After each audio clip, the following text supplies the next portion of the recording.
Halo Sobat Hobi, selanjutnya ini dia kepala boneka ayam plus per. Untuk kepala boneka ayam plus per ini kita juga bahannya dari kain Korea dan spon ya. Kita lihat detailnya. Di sini untuk kepala boneka ayam plus per di bagian bawahnya seperti ini.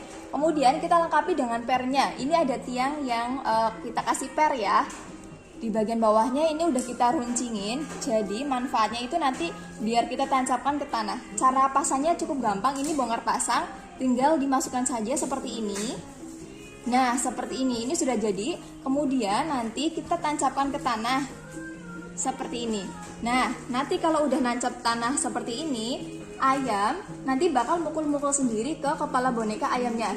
Otomatis karena di sini ada pernya, dia akan kembali ke posisi semulanya. Silakan bagi yang mau order langsung aja. Di sini kita punya warna putih. Ini ada warna putihnya, terus ada warna merah dan juga kita punya warna coklatnya. Ini warna coklatnya ya. Silakan langsung diorder saja.